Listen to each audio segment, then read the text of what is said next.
Hello and welcome to What Are You Saying? Hashtag Ways, where we talk about topics in the news as it affects us all. I am Musaiwa Mesali and I'm not alone, thankfully. Hi, On the Marianne. other end of the table. On the other end of the table, we have Marianne Okon. Mercy, we miss you. The Lord be Yeah. with you. Get well soon. Get well soon. No, they chop for roadside again. Eh? Why must you go by her like that? We love you. We do this with love. Yes. Huh? Oh my God. Well, how are you? How was your weekend? I had one of the best weekends. I was at a beach resort. Be jealous. I am jealous. I had a good time. It was a retreat, but it was so good. The beach, when you're sleeping, you could hear the waves from the beach. I had a great weekend. It was good. I think that was Well very rested. thoughtful of your company. Yeah, my company is the best. I think I should find a way to do something like that. Well, we don't get budget just yet. We're calling for sponsors, please. We're up The and ladies coming. of Ways are stressed. They need a holiday. Yeah, we need please. actually. We need to go to like a resort. Somewhere here, and we have so many resorts in Lagos. So I'm telling you, just sponsor us, tell sponsors us. are needed. Thank you. But that was really thoughtful. I really appreciate them for It what was they really did. good. I mean, what better time now that everyone is stressed with the whole wahala of the country? And given that people don't understand how much stress we go through every day. Because callers call and dump Is it on us. only the callers? We have to read all kinds of news just to stay current. So your mind is, exhausted. And you have to stay unbiased. Yeah. So your humanity, your emotions It has to be- cannot come to yeah. play. So imagine the baggage. Unfortunately, I know did that side. I know did that side. You people are the court journalists. We can be biased sometimes. It's fine. All right. So tonight if you're yet, first of all, to subscribe to our YouTube channel, go there now, Official Upgrade TV, and subscribe.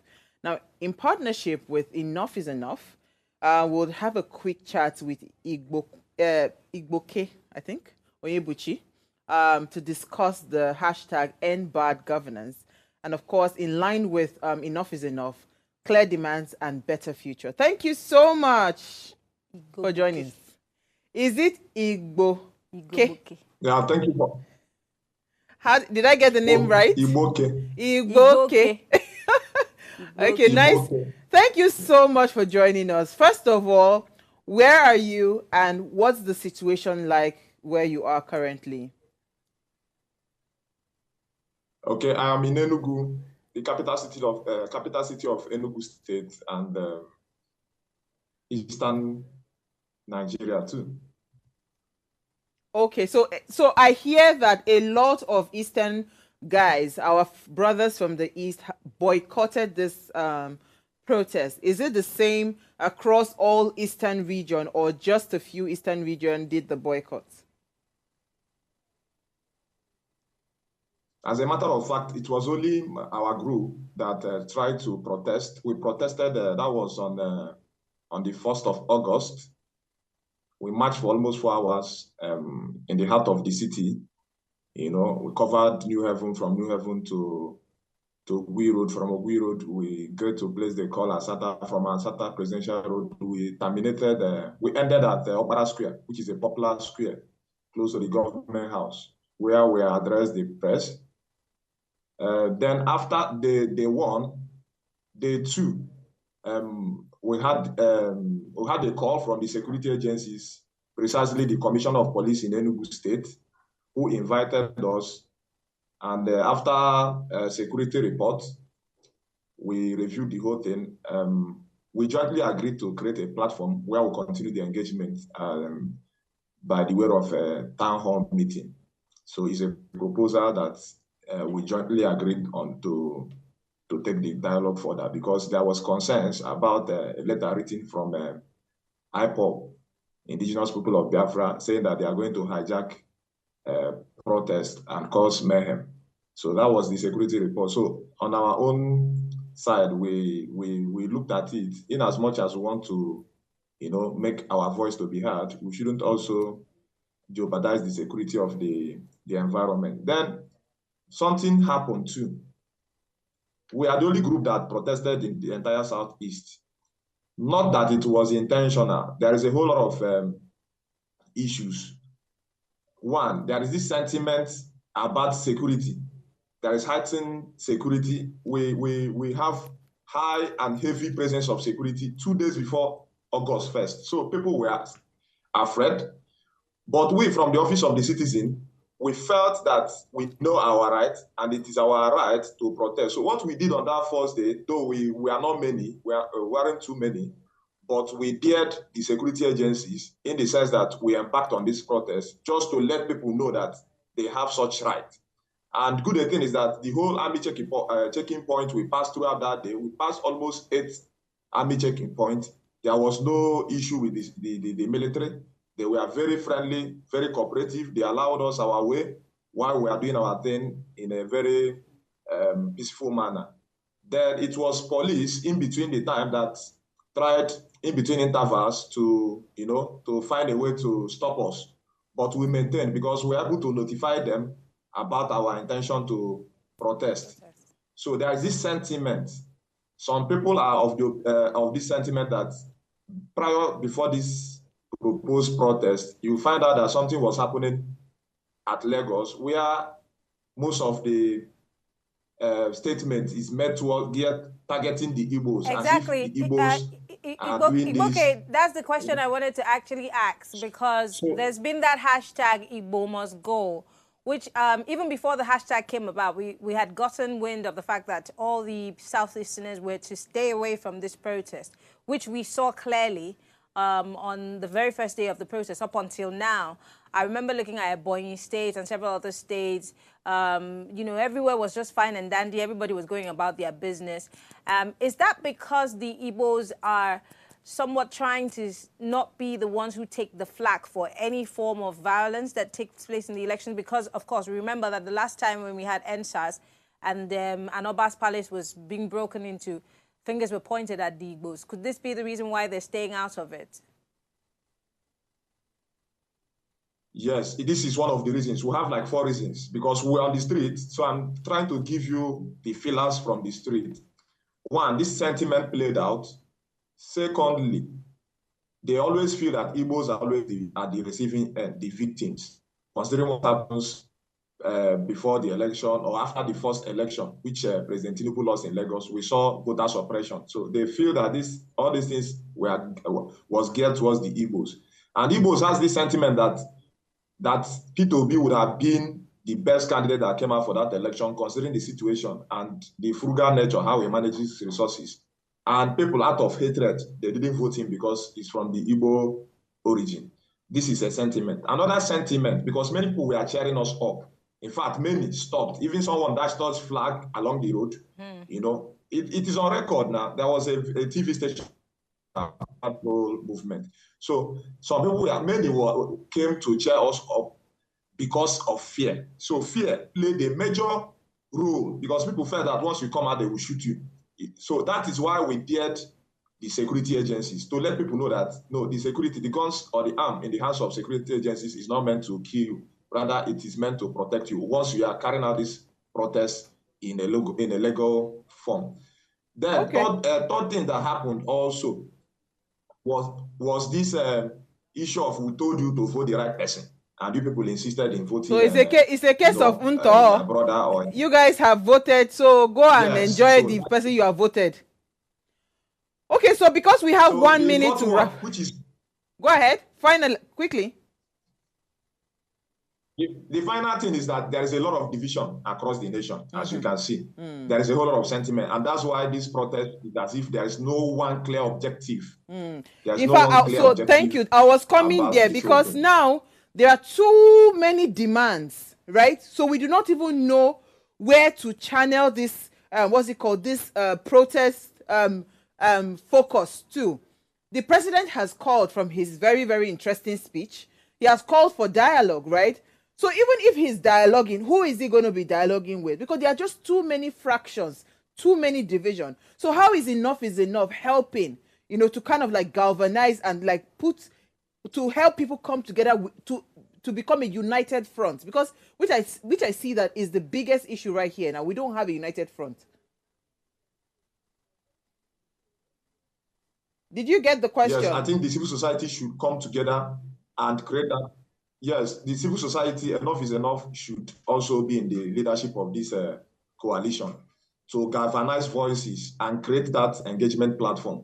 But from the presidential speech, they would have at least given a concrete or actionable statement. You know, you said we are open to dialogue. Which desk are we going to engage the secretary, the office of the secretary to the state government? Which desk have you delegated? What is the methodology? What is the approach? You say you are open to dialogue. Where? How? You know, so the statement was just like a vague statement. But on the part of the civil society, I think what we should be doing, enough is enough, should begin to galvanize their partners across the country to now begin to push these issues and narratives. Because in terms of hunger is one common thing that unites us. But the problem is that can we keep tribal sentiment and face our problem? But from what we experience or witness in this protest is very, very divisive. And I think it's also part of the game that the APC government absolutely played. They brought a whole lot of sentiment. You know, the sentiment is working in their own favor. Thank you so much. They brought a lot of sentiment into this protest. Thank you so much. So we'll keep the conversations going, and thank you for your time this evening. All right, so tonight our conversation will focus on the role of local governments in ensuring better governance. And here is what we found as today's quote, right? It says, corruption is the enemy of development and of good governance. It must be got rid of. Both the government and the people at large must come together to achieve this national objective, right? We have with us a guest, William Wisdom Chapp-Jumbo. I say now William. He'll be joining us, right? He's a communications professional, right? And he'll be joining us much later for this conversation. And when we open our phone lines as well, we'd love to hear your thoughts on how you think the local government can play, you know, what role you think they can play in ensuring, because I remember that the hashtag is end bad governance, right? So let's think productively and let's think progressively. How do we ensure that local government helps us, you know, to achieve good governance? That will be the conversation tonight. So we'll go on a short break. When we come back from that break, we want to see what we found in today's news.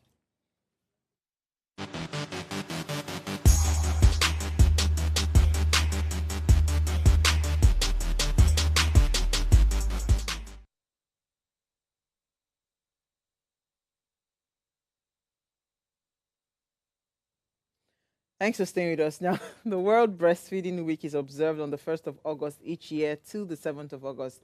This annual event aims to promote breastfeeding as a vital component of child health and to raise awareness about the benefits of breastfeeding for both infant and mothers. The day is coordinated by the World Alliance for Breastfeeding Action and is supported by various organizations, including the World Health Organization and UNICEF. So the theme for this year's Breastfeeding Week is Closing the Gap, Breastfeeding Support for All. So this emphasizes the importance of providing comprehensive support to breastfeeding mothers to help them overcome the challenges and successfully breastfeed their babies. Yay!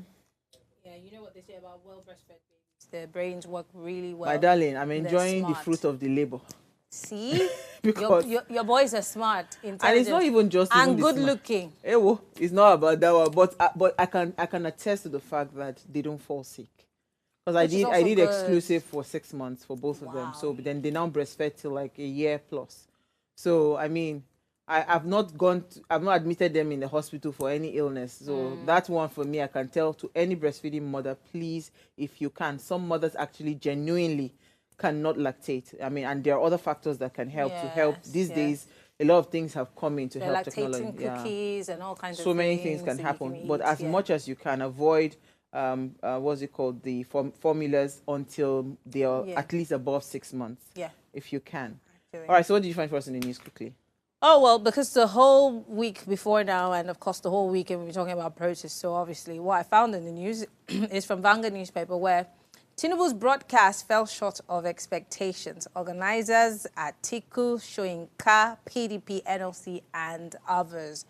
Well, for those of us who watched Mr. President's address, this is what the organizers of the nationwide protest against hardship and former Vice President Atiku Abubakar and several others had to say. They described Mr. President's address as a hollow response. In fact, They said that they're not satisfied with the president's response to the protest. The organizers of the protest continued with their action at the Ganifayemi Park in Ojota, Lagos.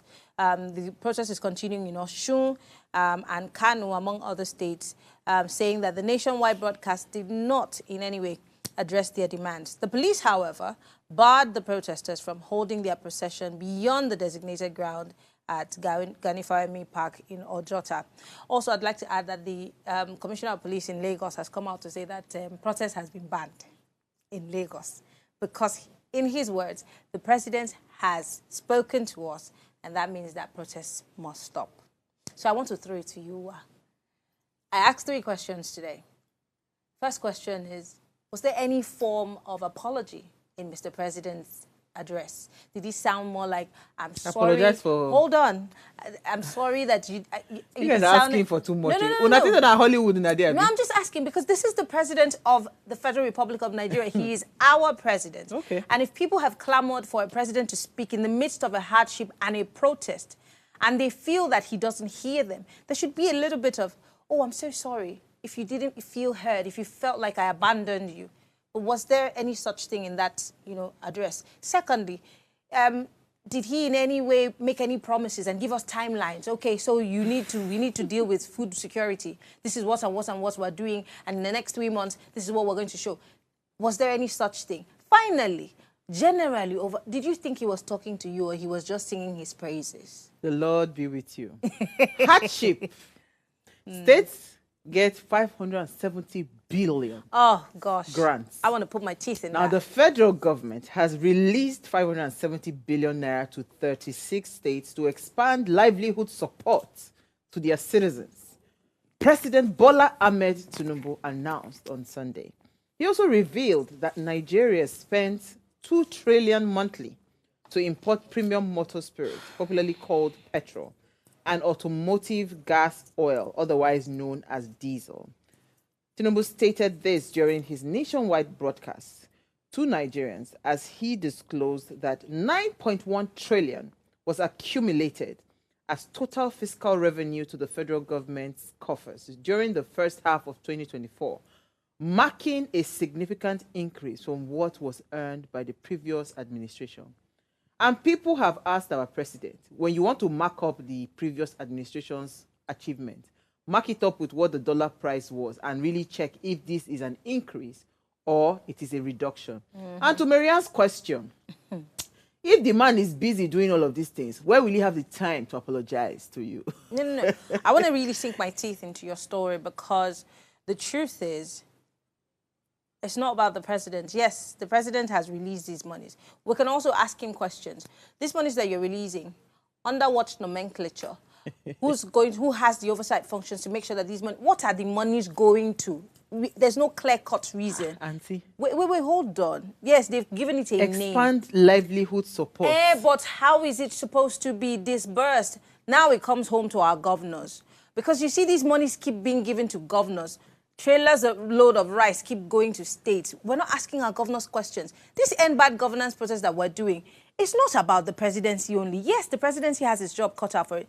Where are your governors? What are they doing with the monies? The local governments, what are they doing with the monies? Are we asking the questions? Your houses of assembly, I would think are they querying where these monies are going? I would think that when the president announced local government autonomy, at least as a point of, like a starting point, this kind of money should have gone to the local government, that there should have been a clear plan to say, okay. So there isn't. It's money for the boys. I don't know. Can we it's for the boys to go and quell the protest. Can we safely say that this is money for the boys? Because I have no idea. It might become audio money. Let's take a break. We want to bring in our guests. Stay with us. We'll be right back.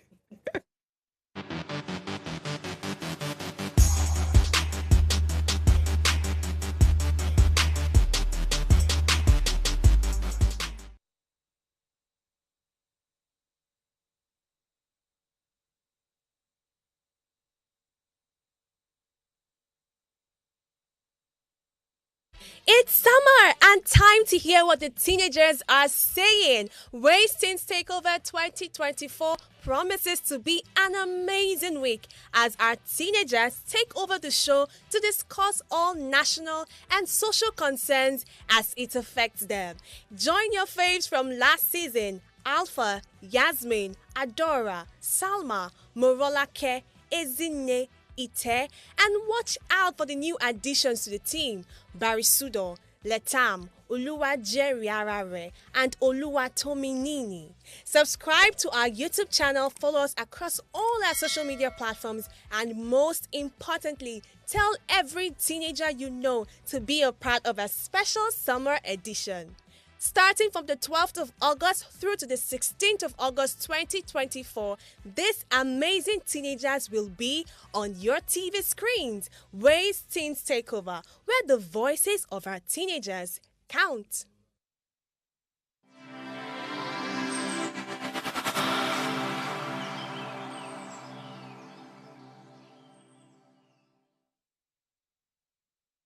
One of our major problems as Nigerians is we the Nigerians.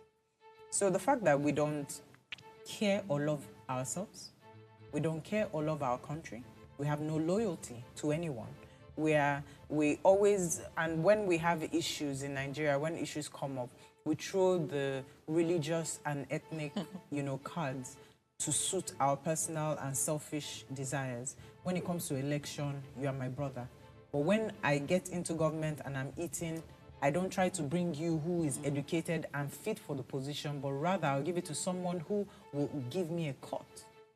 So we do all these things for selfish desires.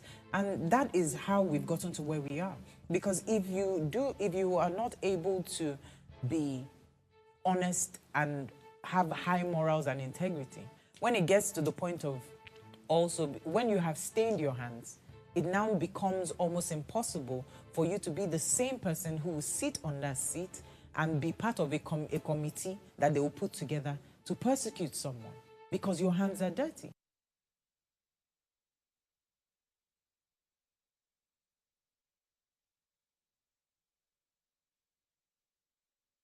The truth is, there's really no science to preventing suicide. It hasn't been found. I think the reason it hasn't been found is because it's something that happens to the person on their own. But when people die by suicide, then you realize that there's someone close to them who knew what they were going through. Someone in his family knew that he'd been depressed. It might not be a lot of people in the family, but somebody knew. There's someone he told. There's a friend that knows too, that was just always there saying, fighting, I'm here for you, if you need anything. Or maybe they don't even have to say it in that way, but there's one person aware. So at the end of the day, because there is no way to directly say this person is going to die, I think that the most that we can do is try to, for us that are living, for the rest of the people that are still hearing us, that are still considering it, to say, because we know that one person is aware, maybe you can take the step for yourself to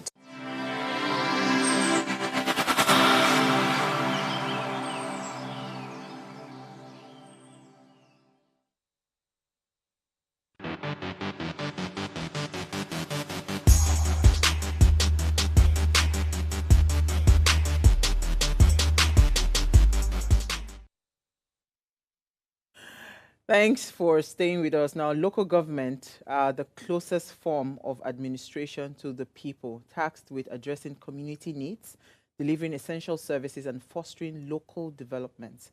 The court's decision emphasized that local government must have the authority and independence to manage their affairs effectively without undue interference from higher levels of government. The judgment reaffirms that the principle that local government authorities should have the power to make decisions tailored to their communities, unique needs, and challenges. Now, joining us to have this conversation, apparently he was chief press secretary of his local government area. And he's also a communications professional, and he's also a friend of the house, Wisdom Chapp. Why am I calling you Williams today? Who be Williams? Where I talk to and you that's again? The name of my son, Williams. Are you serious? Wisdom Chapp-Jumbo. And he's going to be having a conversation around the role of government, right? Local government especially, in ensuring better governance. Like, as I said, we're still staying on the topic of this protest that is going on. But let us start to look at it from a more progressive angle. And that's why we're looking at, having this conversation. Thank you so much, Wisdom, for joining us this evening. Thank you. Thank you. All right. First of all, right, when I saw this report about the federal government releasing 560 billion to the state of 36 states, I was wondering that, but you just signed, like you just gave autonomy to the local government. And if you say that the funds is actually channeled towards ensuring better livelihood for the people, where should have been the immediate, at least to show that, and this is why most times when people attack the government, it is because they feel like there's a disconnect between what they say on paper and what they do. Do you get my point? Yeah. So you just signed a bill giving autonomy to local government. Shouldn't this have been the perfect opportunity to say, you know what, for the fact that this is about the people and who are the people closest to the human beings that needs these palliatives or whatever you want to call it, our local government chairman, why was it not passed down? You understand? Why is it not passed down to the local To the government? local government. Okay, first, just to clarify, the president did not sign a bill. No, The Supreme Court, autonomy. interpreted the provisions of the Constitution that has been a hula baloo for a long time. The state governors, this money that has been given to them, unfortunately, I mean, I'm also of the opinion that they will not use that funds well. Over time, when monies get to state governors, out of 36 of them, only just a few that utilize that fund, judiciously. And it's an unfortunate situation. The clarity or interpretation the Supreme Court has given on the autonomy of local government, let's say it is still in process, because some local governments are now trying to hold local government elections. The July or June allocation was still paid to the joint account with the states. And I think what we read, the finance minister said was they need to get the certified true copy of the judgment of the Supreme Court at the time.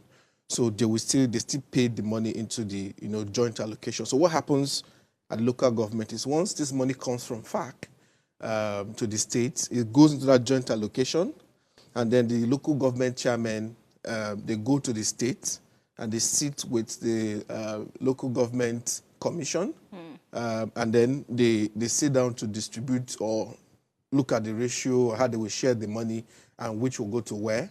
It's after then that salaries are paid to civil servants at the local government level and other appointees of government. So, I mean, that was how things happened at the time. So I think this is still in working, but it's a good interpretation of the Supreme Court, of the Constitution. So there's clarity, because over time there has not been clarity. So I'm not sure what we can advise the president to do going forward is, if you really want development to reach the grassroots, we need to work closely with the local government chairman. And I believe this is what the intentions of the president is.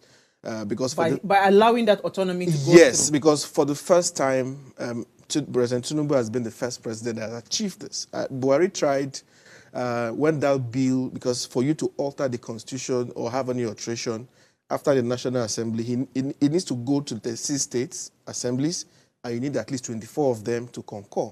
I think Buhari tried at the time, and he only got about 20 or 19 or 21 thereabout. He didn't get the exact figure, so that failed.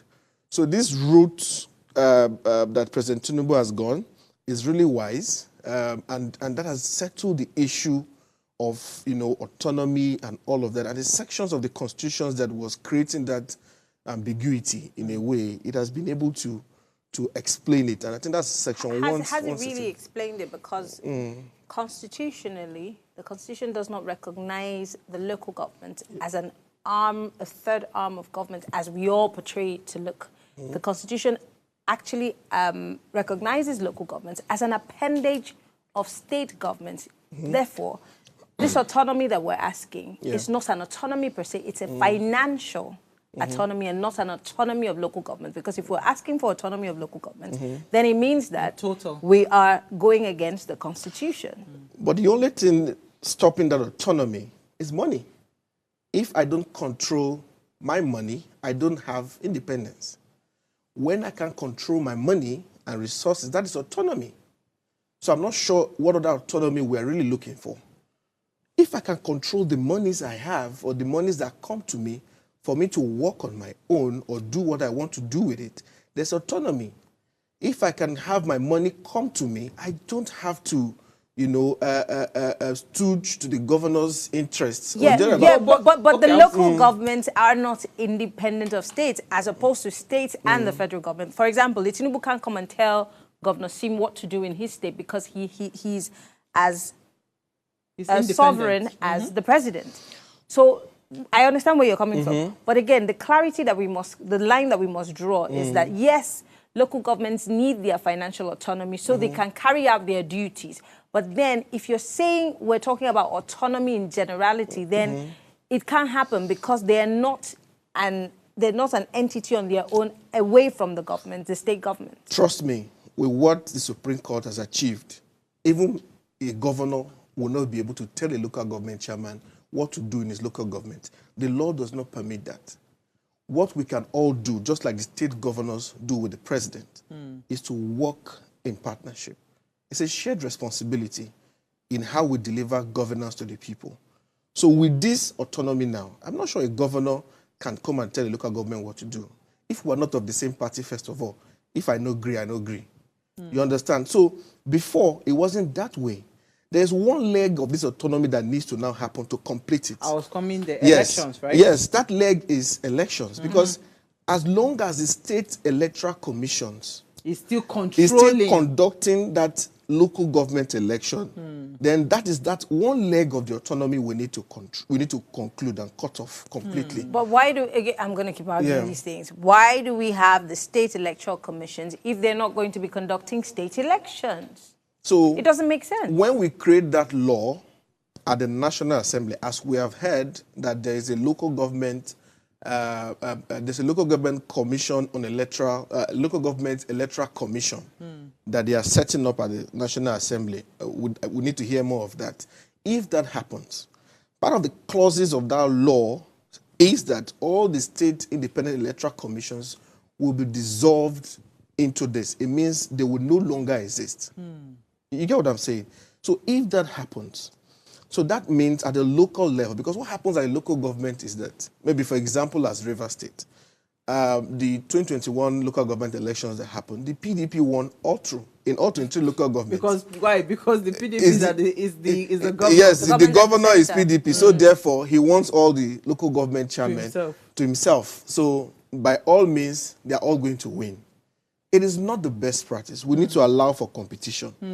But I'm telling you, a friend of mine said they are telling him to contest as chairman of his local government in Imo State.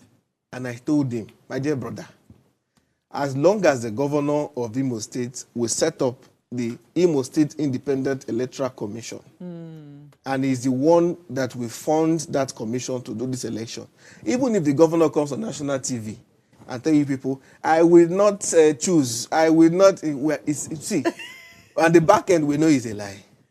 Because there is no complete independence. Those electoral commissions don't act in any independence. In isolation of the will of the government. You can't do that. But you know what? Isn't that the same what we face nationally? At the federal, I was about to say that. You know what? Let's take a break. Because that's what we face nationally. We will come back to that INEC autonomy. Yes.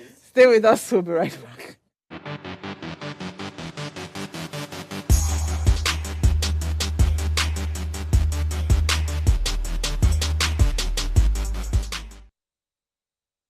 All right, thanks for staying with us. If you just tuned in, we're having already an amazing conversation with Wisdom Chapp-Jumbo on the role of local government in ensuring better governance. Now, please let's hear what you have to say. Remember, you can join this conversation. Send us an SMS or WhatsApp to 081-803-84663. Our phone line is also now open. The number to call is 07025007749. There is another number to call. It never entered my head yet. It's 07014242420. That's the numbers to call. Tell us what is going on. How involved are you with your local government representatives? It's very important, so that you understand that it is not everything president, governor. All right. So yes, before we went on a break with Wisdom, I was saying that, right, when you're talking about the autonomy for the electoral processes, right, in electing this local government chairman, the national, we see the same. So how can we push for INEC to become independent? Because we know that it is very critical.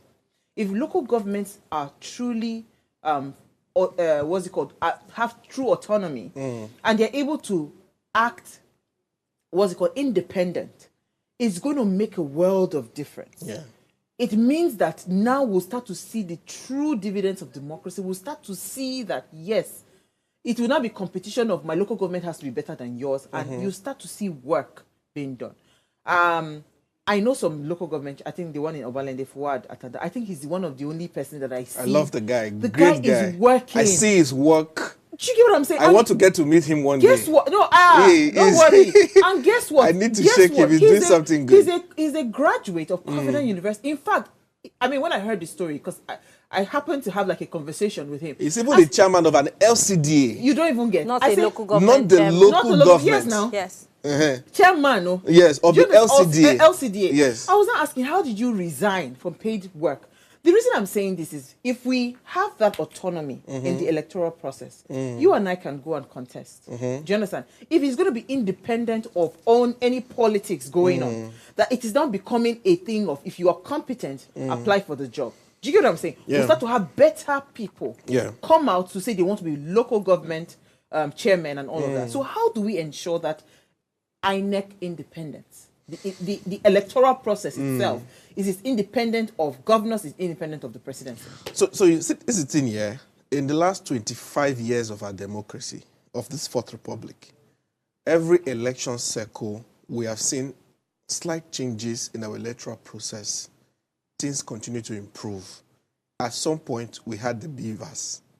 At another point, we had something. So we keep changing. So the answer to that is, as we continue to strengthen the Electoral Act, so we have seen all the issues that happened with the last election. What our National Assembly needs to do now, which we all need to push for, is an amendment to that Electoral Act. That Electoral Act is what we continuously strengthen INEC. What happened in last election, if you look at the numbers are no more bloated like we used to have them in those days. And they make us believe that the North had this population that was overwhelming. With the beavers, even if they did their abracadabra with it, you can see that the numbers, are not tallying with what we used to see before. It is because of the provisions of the Electoral Act that has reduced some of this. So my answer to that is we're a work in progress. Again, how we select who leads INEC is very important. But do we have a say, though? No, that's Marianne, you. do we have a say? You have a say to your National Assembly, your House of Reps and Senate. But it goes back to what you said. Yeah. What is our level of engagement? Yes, Good. There's been an amendment of the Electoral Act. What we even have on ground, what's the level of engagement to make sure that those things that are embedded in the one that we have amended are followed through and through? Look at the mess we made in the last election. So again, what is our engagement level? What should be our engagement level? So I think where we should push that engagement to now, to begin to come gradually, is the reason why some of us are particularly interested in what happens in the local government. That is where we need to push this to now. Some people don't know their ward councillor. Where we are now in Lekki area here, there's a councillor for this area. Do you know him? No, sir. Good. Let me not even lie on national TV. So that's the point now. We need to start this engagement from the grassroots. We blame the president, even though we know this president is not, he has his issues and the government and all of that. Can we go down to the local level? Where is that engagement happening? That's why some of us are very happy with this autonomy.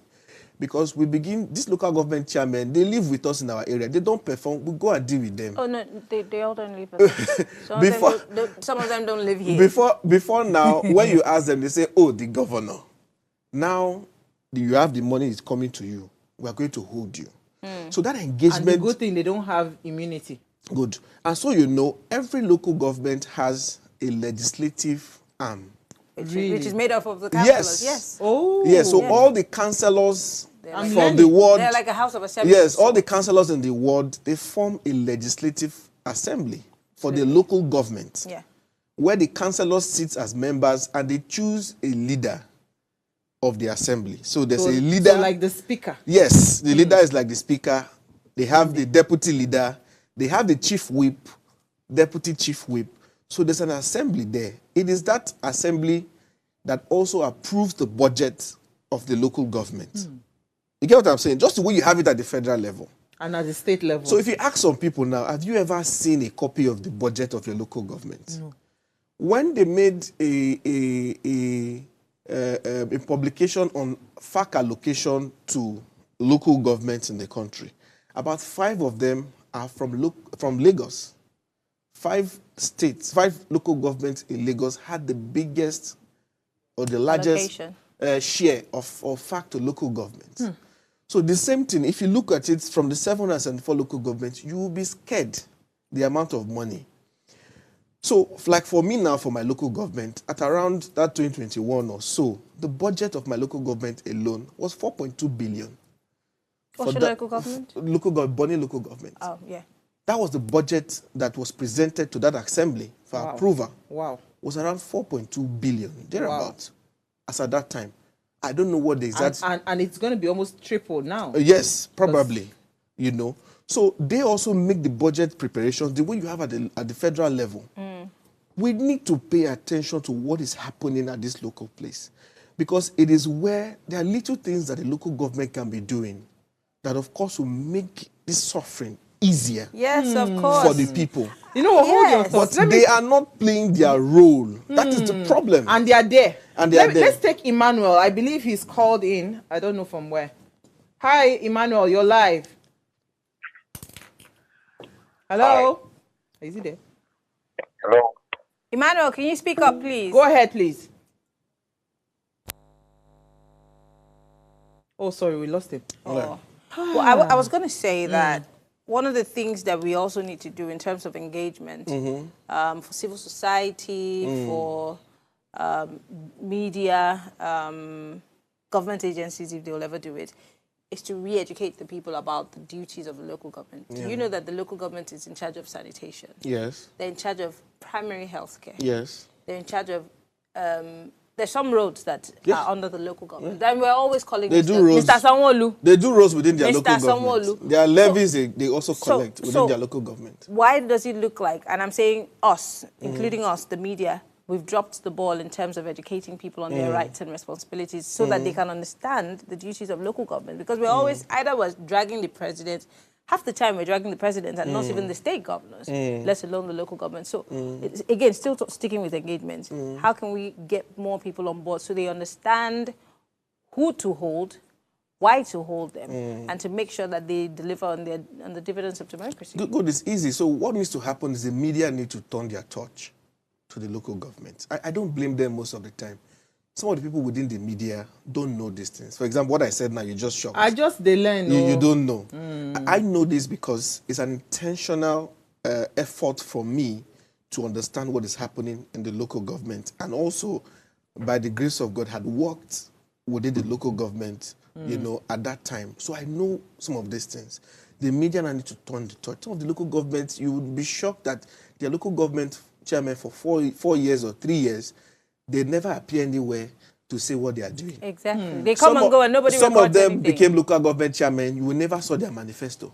Let me take Loma. And they are supposed to present a manifesto, They are right? supposed to present a manifesto. But we never go out for those elections. Loma, you're live. I've never voted. Good evening, my dear Good sister. evening, Loma.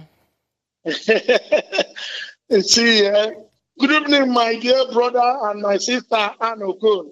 Eden for. See, I want to let us know one particular thing.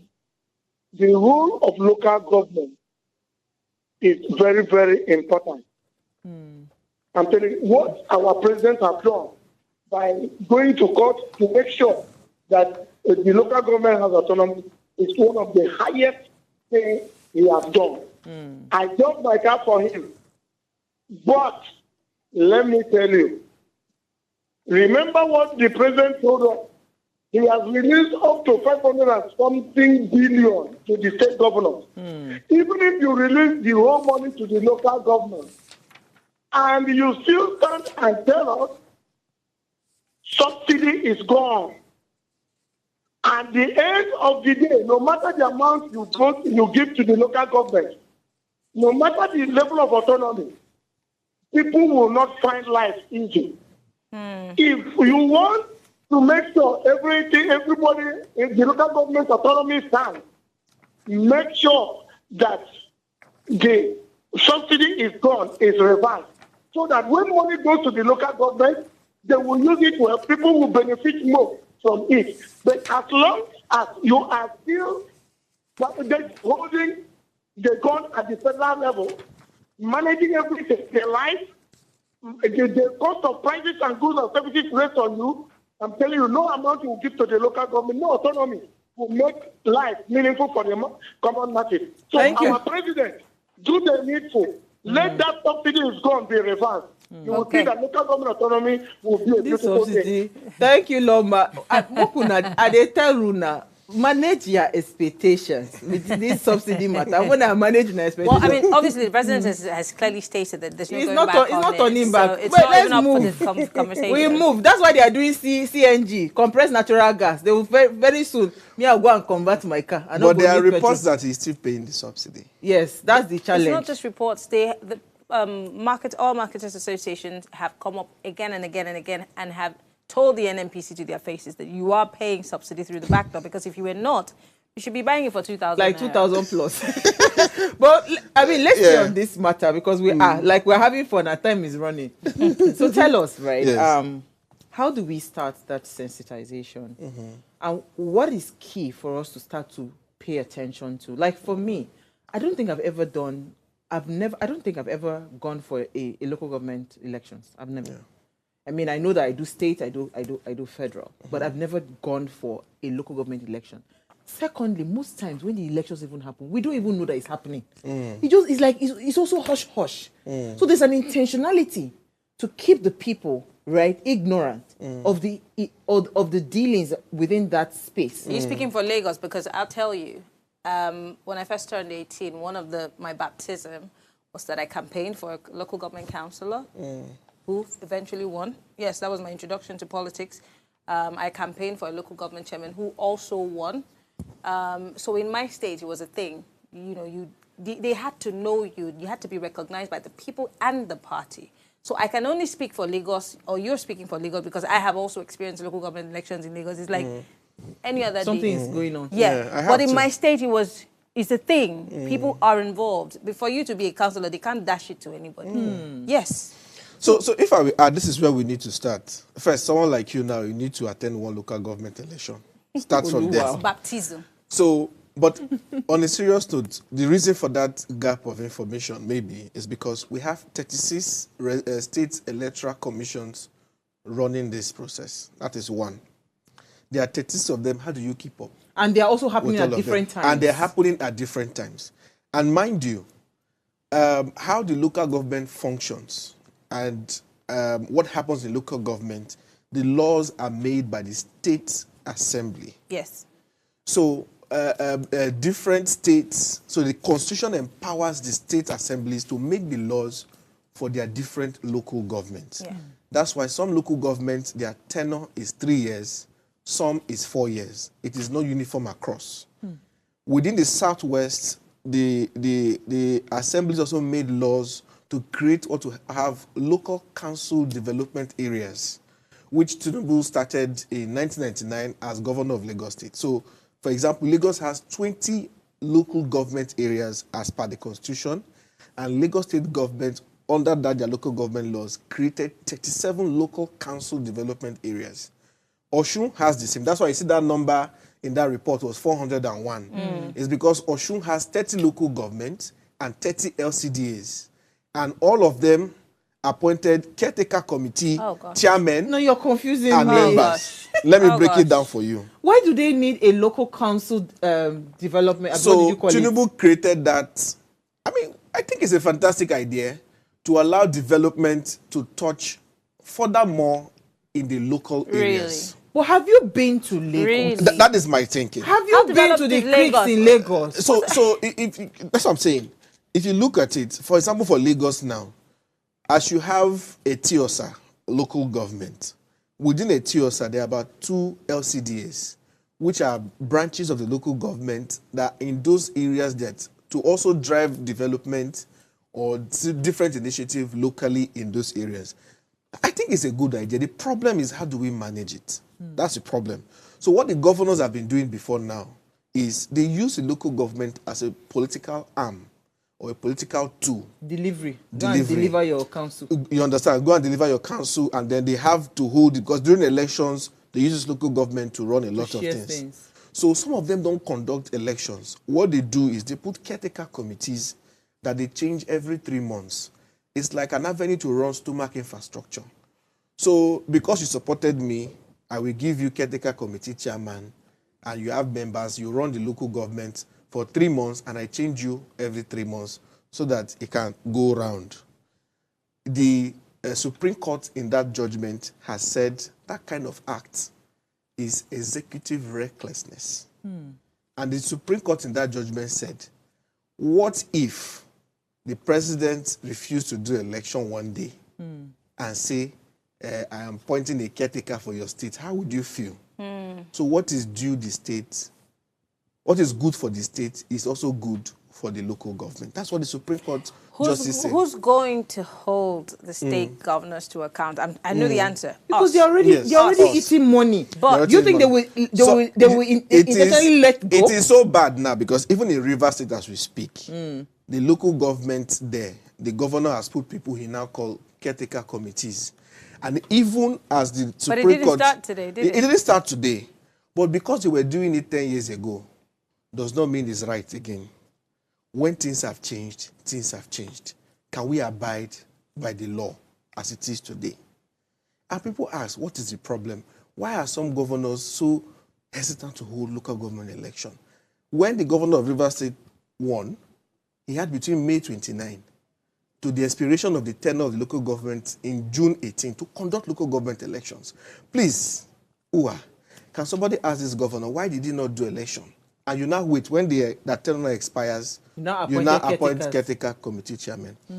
To be fair on Rivers State now, the House of Assembly members saw this coming. Let's forget the politics around it. But they amended the law to say, in event that the governor or the state cannot hold the election, let us extend the tenure of the person that is already elected. Everybody raised a hula baloo on it. It is not constitutional, and they went to court. A high court said, it is inconsistent with the constitution. But the Supreme Court has laid that matter to rest now and said, look, even the president, do you know, if I can go there in the constitution now, if it is impracticable to hold election, especially if the country is at war, the National Assembly is empowered to move a motion and extend the tenure of the president by 6 months. So engagement again, as we are saying, we need to understand what is the law saying, because our noise will not solve the problem. We need to align with the law. If the law is not working for us, there's an avenue to change it. We can now go and change it to what is right. So wisdom, because the time is going very quickly. Will you dedicate yourself and your time to be educating us once or twice, maybe every month, because we need to learn. I've learned a lot today. In all honesty, I've not been interested in anything local until it was Kuli Lawa that started that awareness for me. Because, we've always done governor, president, that's all we know. I'm a local government child, so I know too much about the past local 3 government. years, at least between 2019 till now, is what I've been doing. And that's why, I was happy when the opportunity came, and I, went to serve as a press secretary in my local government. That opened my eyes to quite a lot of things. What the local government is doing at that level. Before the local government chairman has served on, the one before him, all he did is late now, God bless his soul. All he did in office was to enjoy himself. You understand? So a lot was lacking behind. And to be fair on my chairman I served with, when she came into office, she spent more money on capital projects. For the first time, you've seen so many projects commissioning happening. You're wondering, so what was the former person doing? Oh, that's what always happens. You understand? When So the new this guy comes education needs to happen. We need to begin to tell people, educate people, because they're oblivious of it. So the starting point would be for people to attend. Yes, participate. For example now, which is the issue with the state independent electoral commissions now. Like I'm using Rivers State because it's my state, so I'm very conversant with it. The Electoral Commission had brought out a timetable for local government election. In that is timetable is set between July 29th to August the 3rd for all political parties to submit names for their candidate after conducting their primaries. As I'm talking to you, in Rivers State, no political party has held primaries for that election. Can we blame only the governor in this case? It means that the state in itself and all the political parties are used to this corruption. Yes, but the governor has remained silent on it. What has he said? Everyone's complicit. So everybody's complicit. So we need to make this work. Wow. The local government doesn't work. For example, a friend of mine who is a councillor. Who is a councillor? In my local government, I know in Ward 10, I know what he did for his people. There's a community, he built a well for them. They've never had drinking water in that community. Wow. God bless Honorable Kingsley Chapp-Jumbo.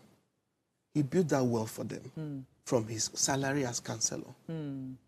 So you can imagine the federal government or the state government will never know that community had never had water to drink before. So we now know where to channel. So this is where we need to start. The hunger we are protesting for, what are the local governments doing in their own capacity, little way to cushion the effect of this hunger on the people? I wish we could go beyond Lagos, because that's what I do on community reports. We educate people. Go and find out who your local government chairman is, who your councillor is.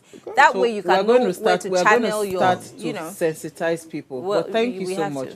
This was really, really a fantastic conversation. It's a great way to start the Monday. So it sets the tone for the week. So that tomorrow when we're having the conversation, we're asking, have you gone to find out? Yes. Let me go and look for my local government.